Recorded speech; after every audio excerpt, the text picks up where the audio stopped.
Notre Seigneur Jésus est la pierre vivante. Quand cette expression de pierre vivante, c'est l'apôtre Pierre qui dit que le Seigneur Jésus est une pierre. Mais cette pierre, elle est vivante. Elle est vivante pour toujours. Ce qui signifie que le Seigneur Jésus. Comparer le Seigneur une pierre. Pourquoi le comparer? Une pierre? Les pierres servent à construire des maisons. Alors le Seigneur Jésus sert construire quelle sorte de maison? Construire le temple de Dieu. Ainsi l'apôtre Pierre compare le Seigneur Jésus au fondement du temple. Une pierre vivante. Alors, bien que le temple ait de terrestres nombreuses pierres, empilent les unes sur les autres, et qu'il soit ainsi construit, mais ce qui est merveilleux,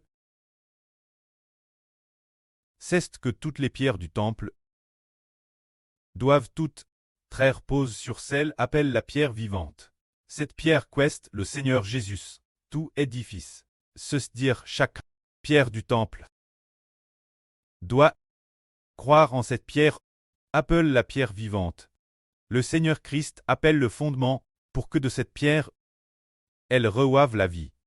Qui entre en nous cette pierre? C'est pourquoi. Cette pierre, comme le dit l'Écriture, ainsi parle le Seigneur l'Éternel. Voici, je pose en Sion une pierre. Une pierre prouve un fondement solide, une pierre angulaire précieuse. Celui qui met en elle sa confiance ne sera point confus. C'est-à-dire que pour ceux qui croient au Seigneur Jésus-Christ. Pour nous qui croyons au Seigneur, pour ainsi dire, le Seigneur Jésus est une pierre précieuse. C'est une pierre, si nous croyons en lui, nous avons la vie, qui vient du Seigneur pour entrer dans la pierre qui est en nous. C'est-à-dire que tous ceux qui croient au Seigneur doivent recevoir la vie de la part du Seigneur. Il est dit ici que pour ceux qui croient, pour eux, le Seigneur est une pierre précieuse, une pierre qui nous fait recevoir la vie. Mais pour ceux qui ne croient pas, pour eux, elle est devenue la pierre qu'on rejette ceux qui bêtissaient. Elle est devenue la principale de l'angle, et aussi une pierre d'achoppement. Un rocher de scandale, c'est dire que, pour ceux qui croient, le Seigneur Jésus est précieux, le Seigneur Jésus veut donner la vie. Ceux qui croient, oui. Par exemple, le frère Heber aime profondément le Seigneur, croit profondément au Seigneur, et ayant cru, alors nous, le Seigneur Jésus est le trésor suprême de la vie du frère Heber. Il est tout dans sa vie. Se dire que le Seigneur est en lui. Et nous vivons, pour ceux qui croient, nous manifestons cette vie, mais si quelqu'un ne croit pas, qu'en est-il? Si c'est pour celui qui ne croit pas, la vie l'intérieur est morte, cette vie ne de l'Esprit Saint l'intérieur. Pour celui qui ne croit pas, elle est morte, et il ne peut pas manifester cette vie de Dieu et du Seigneur, cette vie sainte et glorieuse.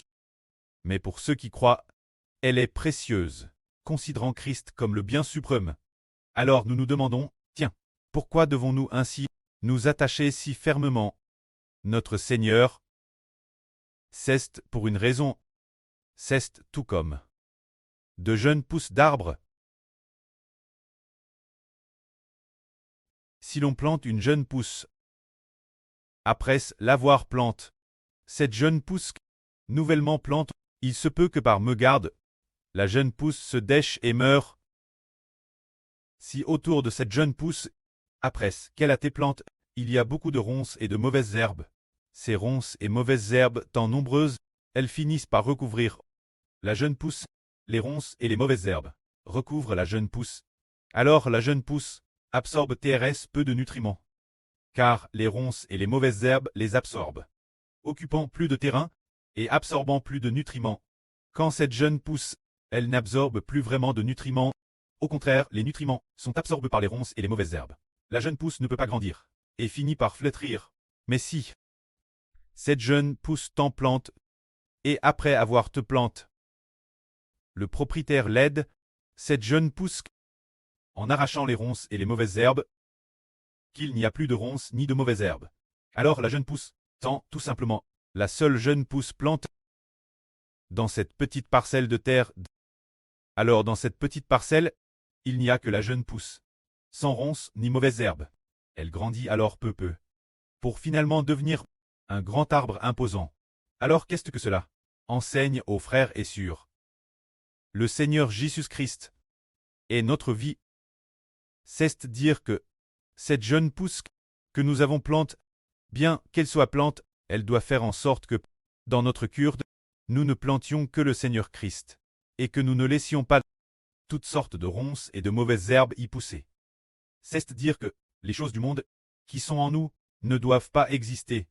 Ne laissons pas les choses du monde très absorbe dans notre esprit, mais laissons seulement le Seigneur Jésus-Christ au très absorbe dans notre esprit, afin que notre vie nouvelle cette vie nouvelle ne soit pas occupée par d'autres choses, mais que seul le Seigneur Jésus-Christ y entre. C'est dire que nous devons être des fils dans le Seigneur Christ, ce qui signifie que la vie en nous doit uniquement absorber la vie qui vient du Seigneur Christ. Ainsi nous grandirons. C'est pourquoi il en va de Madame pour cette pierre. Nous devons bâtir notre vie, tout comme on bâtit une maison, et cette maison nous devons la fonder uniquement sur la vie du Seigneur Christ. La fonder sur cette roche du Seigneur Christ. Ainsi, cette pierre appelle pierre vivante. Quand ce rocher du Seigneur Jésus, il a mis la vie dans la pierre qui est en nous, faisant de nos pierres des traits vivants. C'est tout comme. Le mois dernier, le Saint-Esprit a dit cette phrase: l'instrument que j'ai composé avec toi. Bien que cet instrument ne soit pas encore apparu, bien que nous ayons acheté des instruments, mais la mélodie compose de cet instrument n'existait pas. C'est le Seigneur et le frère Héber qui ont dit l'instrument que j'ai composé avec toi. C'est dire le Seigneur et le frère Héber ont composé des chansons ou ont composé de belles mélodies. Alors pour quelle raison le frère Héber aura-t-il l'avenir? Cette belle mélodie, en jouant de la harpe, donne Héber. C'est parce qu'un le Seigneur, il s'est étroitement colle au Seigneur, devenant fermement consolé, tout comme les frères et sœurs ont entendu Héber dire Héber et le Seigneur sont deux pierres, qui s'unissent en une seule, et l'endroit où ces deux pierres sont étroitement collées.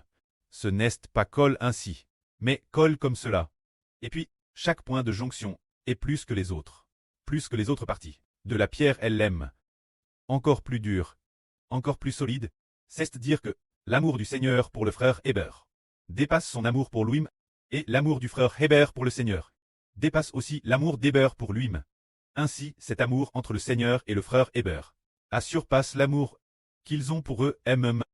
Alors la vie du Seigneur entre grandement dans le frère Héber, et ainsi l'amour du frère Héber pour le Seigneur a grandement dépasse son amour pour lui-même. Alors la vie du Seigneur entre grandement, et sans s'en rendre compte, alors que le souverain sacrificateur est l'origine, le Seigneur Jésus-Christ. Finalement, le frère Héber est devenu le souverain sacrificateur, tout comme le Seigneur, pour battre toutes les nations et tous les peuples. L'origine, nous ne devrions pas être capables de composer autant de belles chansons.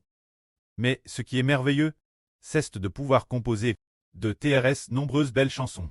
L'origine, nos chansons, nous ne savions pas non plus louer, et, sans s'en rendre compte, non seulement nous savons louer, mais en plus, nous pouvons enseigner aux frères et sœurs quelle en est la raison.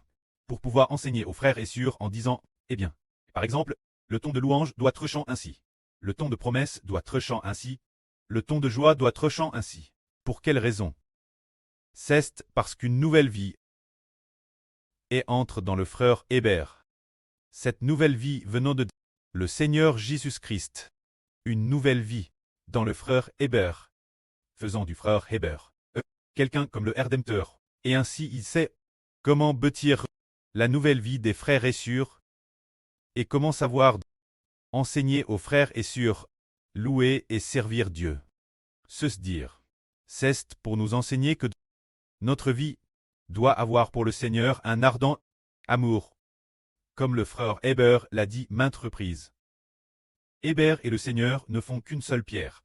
Son amour pour le Seigneur, dit largement dépasse lui-même. Alors, plus Héber aime le Seigneur profondément, bien au-delà de lui-même, et le Seigneur aime aussi Héber d'autant plus profondément, dépassant aussi lui-même. Finalement, le frère Héber et le Seigneur sont devenus étroitement collés ensemble, en une seule pierre. L'origine, c'était deux pierres. Par la suite, elles sont devenues une seule pierre, étroitement collées ensemble, devenant ensemble le fondement du temple de Dieu. Ainsi, l'Esprit de Dieu en Christ le Seigneur est aussi dans le frère Hébert. Le Seigneur est aussi dans le frère Hébert. Ainsi, le frère Hébert et le Seigneur, deux pierres, ne font plus qu'une seule pierre. Toute la plénitude de Dieu, la vie abondante, est aussi celle du Seigneur Christ. Toute la vie abondante est non seulement dans le Seigneur, mais aussi dans le frère Hébert, et aussi en Dieu. Tout comme le 10 mai de l'année dernière, il y a eu un jour où le frère Hébert, le Seigneur et le précleste étroitement unis, pour ne plus jamais trespasser. Il y a cette parole qui dit, et, comment Hébert, le Seigneur et le précleste sont-ils étroitement unis, pour ne plus jamais trespasser. La richesse de Dieu est entre grandement en Hébert. La richesse et l'amour du précleste, la richesse et l'amour du Seigneur Jésus-Christ sont aussi grandement dans le frère Hébert, parce que, plus l'amour pour le pré et le Seigneur est profond, plus la vie de Dieu et du Seigneur. L'amour de Dieu et du Seigneur sont profonds dans le frère Hébert. Finalement, le frère Hébert est devenu loin de Dieu et du Seigneur Jésus-Christ. Se dire. Loin à TPNTR par l'Esprit de Dieu et du Seigneur. Et AT utilise devenant Dieu, devenant le Seigneur, pour battre les enfants de Dieu et du Seigneur. Alors il semble enseigner aux frères et sœurs. Ayons pour le Seigneur un amour parfait et complet. Se dire que plus nous aimons profondément, plus la vie du Seigneur pénètre profondément en nous. Et en abondance, la vie en nous est ainsi nourrie, et se porte d'autant mieux, sans que nous le sachions. Plus l'amour grandit. Alors le Seigneur, du précleste et du Seigneur, la plénitude, la sagesse, la gloire, l'honneur, l'autorité, la puissance, la vie éternelle, devenir roi, devenir sacrificateur. Cette sorte de vie pénètre d'autant plus profondément en nous, sans que nous le sachions. Nous avons grandi, notre nouvelle vie se développe, diffie. Frères, devenus en grandissant, des rois glorieux, des prêtres glorieux, c'est-à-dire, puisque nous comprenons que le Seigneur est une pierre de vie éternelle. Plus nous aimons le Seigneur, plus la vie du Seigneur en nous devient abondante. Finalement, sans que nous nous en rendions compte, nous sommes ainsi édifiés dans la noblesse. C'est l'enseignement de la vie qui nous fait comprendre qu'en Ralit, non seulement nous croyons au Seigneur, mais aussi que nous lions notre vie au Seigneur. TRS étroitement. Aimer la vie du Seigneur, bien plus que sa propre vie. Alors la vie du Seigneur entre en nous. Alors le précleste dit, « Cet enfant aime mon fils si profondément. Alors je l'établirai comme reine du royaume des cieux. Ce fils aime mon fils si profondément. Bien, je l'établis comme roi du royaume des cieux, devenant empereur. C'est parce que plus on aime le Seigneur, plus on édifie dans la noblesse. C'est ce qui nous enseigne que croire au Seigneur doit mener l'aimer, bien plus que sa propre vie. Que la gloire soit auprès et au Seigneur. Amen.